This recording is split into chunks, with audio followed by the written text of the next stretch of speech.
Hello students. तो अब हम केमिकल इक्विलिब्रियम का नया टॉपिक डिस्कस करने जा रहे हैं।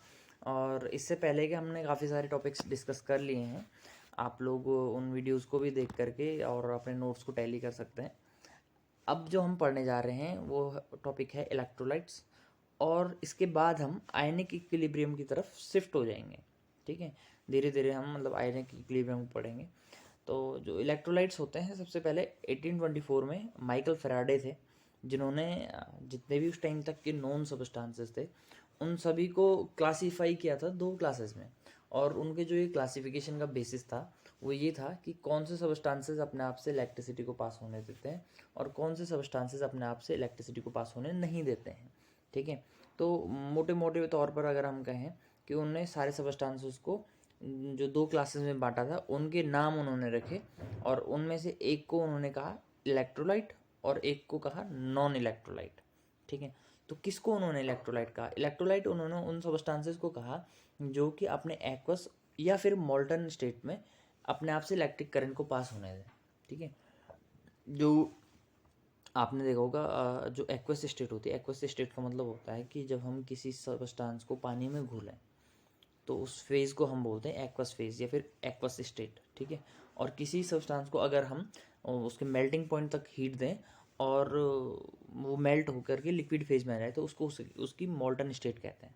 ठीक है, और मैं इसका एक एग्जांपल देता हूँ। जैसे घर में जनरली हम नमक पानी का घोल बनाते हैं, मतलब पानी में हमने नमक को मिलाया। ठीक है, तो उसको हम बोलते हैं एक्वस फेज ऑफ NaCl, जो कॉमन सॉल्ट होता है घर पे, उसका एक्वस फेज। ये उसी नमक को अगर मैं हीट दे करके मेल्ट करूं और वो लिक्विड फेज में आ जाए तो उसको कहेंगे हम NaCl की मोल्टन स्टेट। ठीक है, तो अगर कोई सब्सटेंस अपनी एक्वस और मोल्टन फेज में इलेक्ट्रिक करंट को अपने से पास होने दे तो उसे हम इलेक्ट्रोलाइट कहेंगे। दूसरी जो क्लास है वो है नॉन इलेक्ट्रोलाइट्स की। ये वो सब्सटेंसेस हैं जो अपने एक्वस और मोल्टन फेज में अपने आप से करंट को पास होने नहीं देते हैं। ठीक है, और ये बिल्कुल भी अच्छे कंडक्टर नहीं होते हैं, चाहे वो एक्वस फेज में हो चाहे वो मोल्टन फेज में हो। ठीक है, फिर जो इलेक्ट्रोलाइट्स हैं उनको हमने फर्दर दो क्लासेस में क्लासीफाई किया है। एक को हमने बोला है स्ट्रॉन्ग इलेक्ट्रोलाइट। स्ट्रॉन्ग इलेक्ट्रोलाइट हमने उन सब्सटेंसेस को कहा जो कि जब हम उनका एक्वस फेज में एक्वस सॉल्यूशन बनाएं तो वो काफ़ी बड़े एक्सटेंट तक डिसोशिएट हो जाएं।